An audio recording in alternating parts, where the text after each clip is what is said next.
moja wo won sana na me wo be ka say nyo na akun ya wo so evidence be na wo di be prove say enye wo na wo kun ye enti that moment no eye den ya yakwa ko hu se moja wo won sa ye de pictures aba be kire na wo dia wo de wano keke e na be kan without evidence enya de ti ebeti o enti wo ni reasons enti e bia na wo twen se bi bia ma konko de din na afi no wo nya akwanya na se wo betimi aba be kire mu a wa ba be kire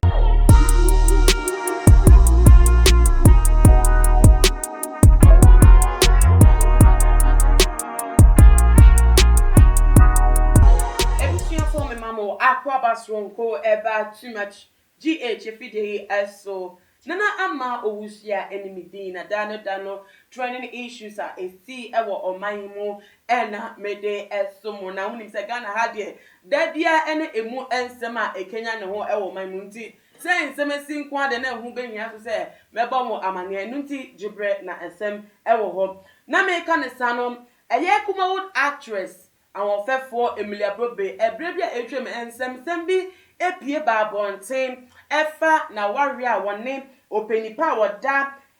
endpoint homeopathic clinic Dr. Edubuaten so na awore no ekoguye na te se ho nsem be ye bebre e wo Ghana ha nebusafo anwo asem de Ghana for because dey nim se Emilia Bobe ide te se oban obre no ase na wari mu te se bibia akoso wano yante de ba ye hu mfom so ye tia ne se aware no enya egu atese wo bia abubu ne ketemu e de afa ne kwan eso na no na aware ne go no e ba abonti we na tese nsem fofo so kenya ne ho nunu mu na tese kofo atase tre ensa di akire Emilia Bobe na nkasa mu ne ko actress one no Kumawood movie ni bi Ellen White and go far Saturday one more Saturday so said no na wote ekira ogu Emilia Bobe na wawe at say oji ni kunu Dr. Edubuaten efini sem esan pictures bi so a one more dey back here to mo dey ba abonti na Ghana for ye so ye ni etimi hu bi na when na say ebre pay etwem afei na Ellen White oba abonti abai ni ho ano efa sa ensem na course no na oba abonti no wo kire mu say Emilia Bobe ni kunu Dr. Edubuaten aware na eguye woni mu hwe woni mu tese emu ntate nsem kra wontimi enka enka se ono onimu bi dabida enye no pressa na wobi ena hia se wo peno edin boni nti wotua bloggers e forecast se wo mu paint no black e wo social media so se na be obi abe hu ni se we nipa boni ni na enukra poti e ka ho ene wa ma boti ntema mekasa because sen ko fa bo ho pa no mo pe obone de oba bonti be yi wa no krampa ahwe na woni asem ni ejina so kra e de ubone nti wa ma ntema na ne reasons no ene sa nti magana for emfisa ensem yembo ntugo kra no Dr. Edubuaten ejuma pe ene woni no ayepen enu nko no ni no sponsor ni movie ebi enu pe ene tese ye nkita hudi a woni papa ne nyan aside that no woni ni eni hwe bia eye biem na Mr. Fosa asemwe ya wodi aba abonten de ekeka wonti mato sa e de afre me ankasa me nua ba na ekia sikapa so me bua me na ensem ye ni won komo enti ko bia agebre ensem ho ye bedi won komo so too much GH. Many have come and many have gone, but you are a great kankambuka ability worth being beheld by every optical nerves. That saith the papacy. Keep watching Too Much GH and you get the best of entertainment, the best of everything you want. My name is Ohima One. Keep watching Too Much GH. It's the best. Keep watching Too Much GH.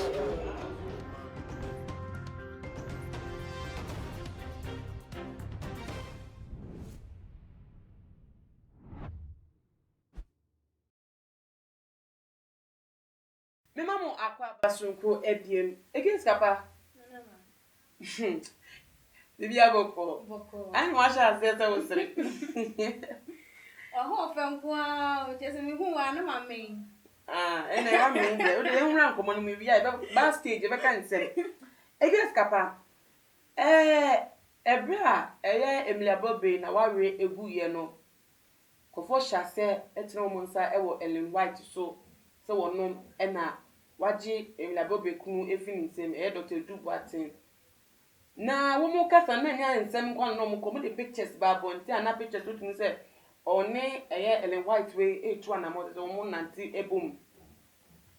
Sa every etwem nya over I think say 2017 wo na wa ready go ye. They see abriwe. Afei na Ellen White abeya no say enye no kre. Wodwe wo say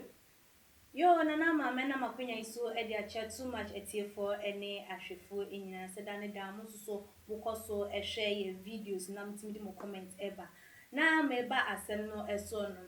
nana me on se obia wo ye na ade a woni mbota ye ene di nti a wo ye sa okay. obia wo reason a wo di etu nana mo ana say like di nti a wo di edi ni dwuma wo di na nensem no all kan na chete wotimi hu se so osin ko bantem ebebe kan ye krampo na nkanya de se Ghana fo anka wo mu ebetie eye no kra enso se wanya ate ade bone menya ate se nipa sumasi ebia wakoku obi na waba nyame na meku ye abra pictures a ekire moja wo wonsa na me wo beka se nyo na akuya wo so evidence be na wo di be prove se enye wo na woku ye. Enti that moment no den ya yakwaku hu se moja wo wonsa ye de pictures aba be kire na wo de wano keke na ebe kan without evidence enya de ti ebeti o enti wo ni reasons enti e bia na wo twen se bibia ma konko de din na afei no wonya akwanya na se wo betimi aba be kire mu a wa ba be kire ntimi wo ni se eye bra wonya de man ho se de be Ghana for ebe settle on allegations a yede egu ni su enyina no na time no so wo no so ba bonten so wo bebe twetwe ni nsem a wa ba be twetwe mti cha wa che no ehu enhye da enye de ehia by asem a wo de eba bonten sese no eno na Ghana for ebe concentrate on it. Eno na Ghana for ebe concentrate on it. Yen share your celebrities no actresses no. Omo babiye se na sitie. Sade so obi a celebrity a me gina show de bisa say obi a celebrity a dia na esum different was celebrity for our sing ordinary people our at the dey dia dem go ni edu mu our chisa. Yo nana ma wo busa asempa obi o ye celebrity ye se edom wo we o mani san de osun takrache. Okay. And because of say wa ba limelight na say na you are talented in something no all the time ye wo mo mbe pa downfall ena ye wo mo mbe pesa won so be kosro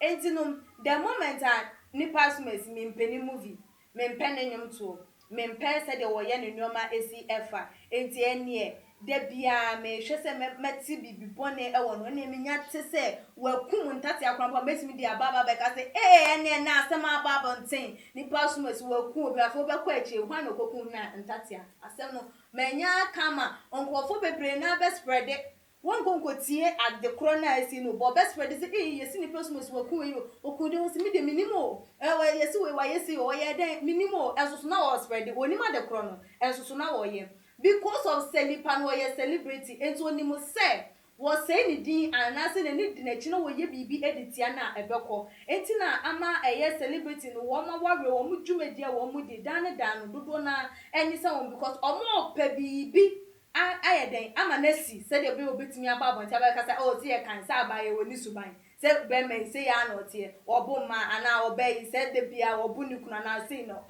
like all because of say wa ba limelight na so o wa doma chede bi o wo bibia affection no e man ye different from eye ne mfefo a woni wo mo enam Emilia Bob later me be say osase me say Emilia Bob na we re egu ye oni Dr. Edu Boateng homeopathic endpoint homeopathic doctor ni o ma we ni ku ye ne ensempin ne ba bonten ebi ka say wono ene wa fa ni kunu echi ene ni kunu ni akobo so ade say nu nti anam so ene ne entematete ebi tu ka say ni kunu no so na eye nyama wo etire ansa na Ellen White dey ikra be piemu ena Emilia Bob so enye ne first marriage so ene no na no ibetime na so aka say do say ye kaka say ni suba nye no ye bi se kra no bibi wo ho enti na na wawe ne ntime ngina na nana ma on say aware ene ye kan ne kwan ware na aware so bia ne emu ensema kwakwa say nyinsen obi wo ho no ma wonyema ene aduane bia no ne kwan ne mfuturo pese ene nso o teka kwan ne mfuturo ne ebo na wo hia obi susu de ne entesutie ino obete picture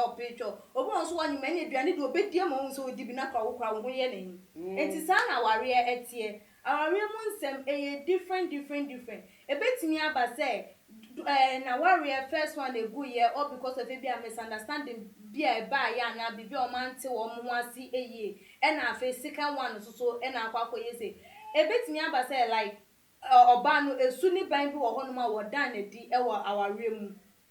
odo say wo hu ne ho say wanyini ba sa nim di a ye de kwa aware mu e bia na woni e na e betimi so aba say de Ghana for no e bi keka bi okofa ni kunachi anase okofa na yirechi na sa ensensem no eba ye ntia ware de ye kase ye ka on yenye nwie. Okay, if you are the interview do fa ho me do wan keke o. Ye mesi asem no so.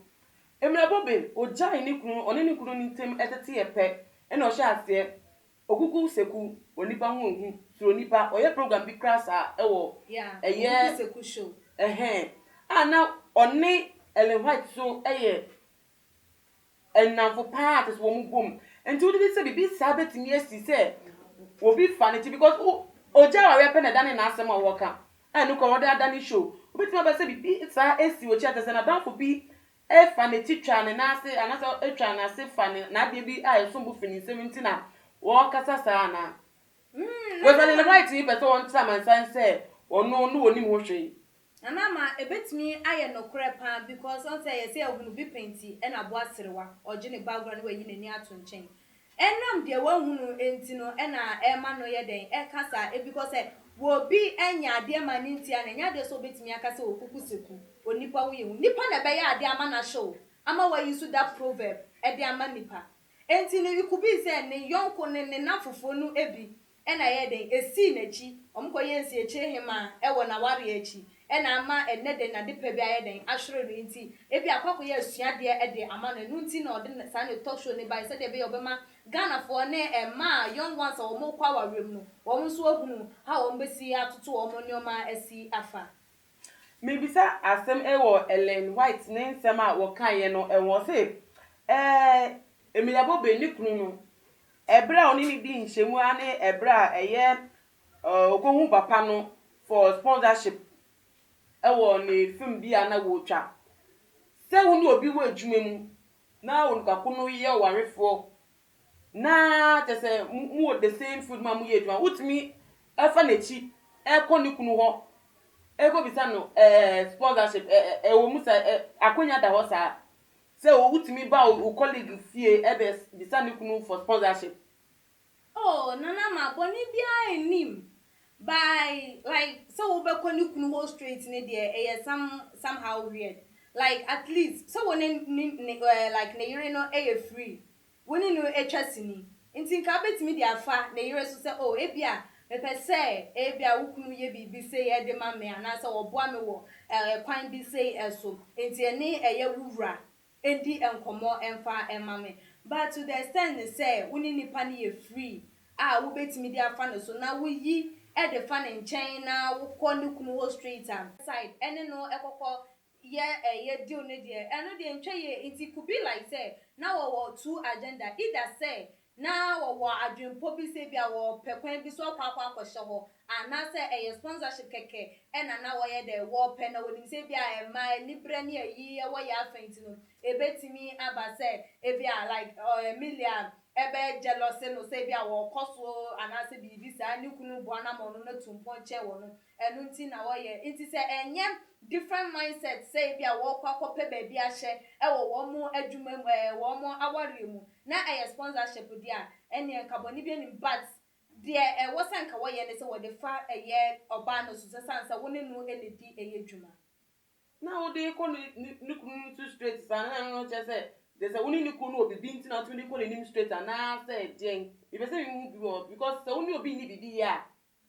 na na yere pe na oni no wodwuma mu a wo ye den ka se minim ni ri nti ma mi nko ni kunu won ko hwe bibi bes mi aba wo ana oh nana ma it could be say bia no or like o mehia da wo makasada ebia o matwetwe nkomoda o fiti prekope na unni mobia o fiti prekopa because of say yamfa ne say ebe constituency a wutimi MP a wo honom wone na assemblyman oba honom assemblyman na wunim no na because of say wunim assemblyman na nti wo fiti ya no akọ MP no ho o say me minimum assemblyman nti me ba wo e kapa bi da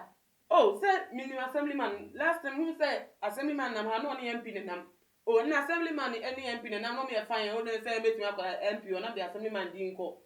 Oh, me assemblyman here na ma say ni na that pan assemblyman. Obeti ndi na asema to da. Wo say wa dan for pan. That means like and I make her say, oh den ya wonim no. Woni na hia tena se akasa da. Enu nti na ebia obenya sa akonya no. Aye na adwen say. Oh, say na Emilia Bobe any Ellen White. No me na before. Nti oh. Ye ni nam oh. Oh, Ellen, me kunu ni o wohu. Introduction abem. Bibia Introduction abem onena kasa. Obia introduce me chair na you don't know what happened behind the scene. Are you getting it? Very true. Say or introducing no at the nature no ka say oh like business bio and na me person me na e bia ni kunu ka say oh sir and I have Abraham mention how would you know? You wouldn't know.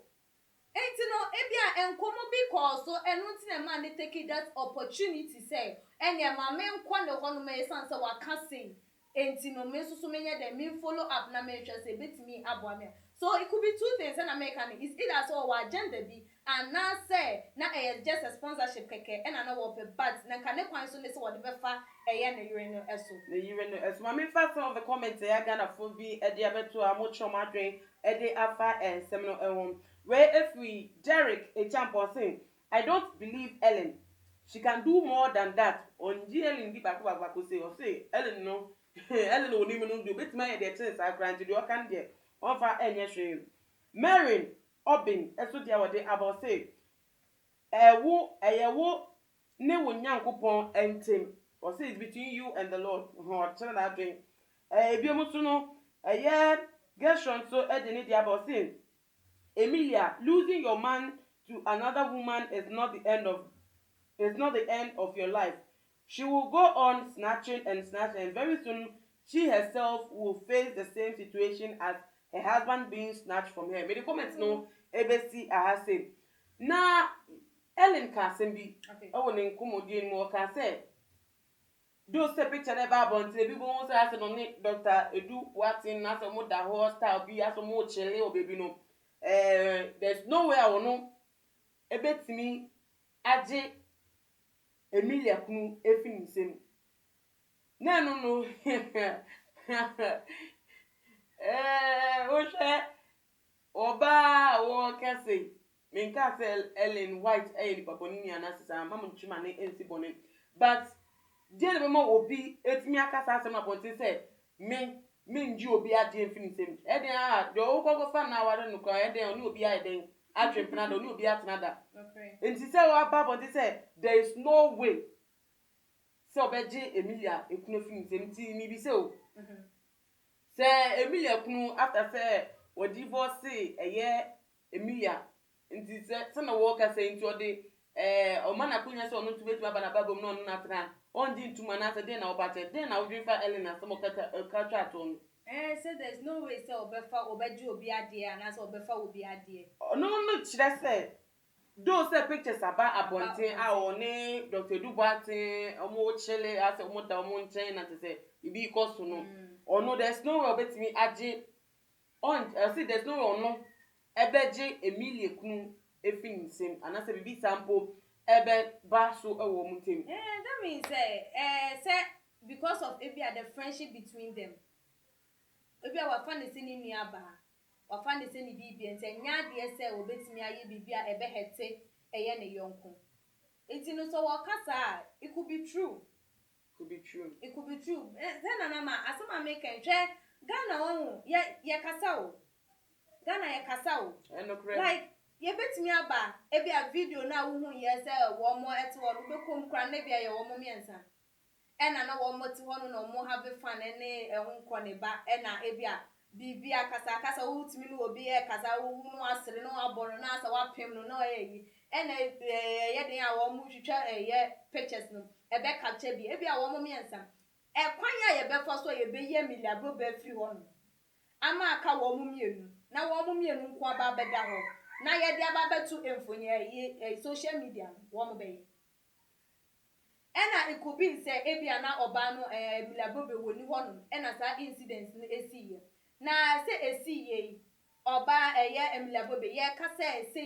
wono a wo ma bonten ememe kan say ne yonku asumasi ana wo benten ena eji ni kuna na se wo mo no wo mu twatini na ena yeye nti no ade ne de wunya ntie free afane afan enchen a wuntimi enye den enkonkludi awareja ye ba ye doctor yi wo ma bonti mekasa yi na no kwen Emilian so ma bonti mekasa yi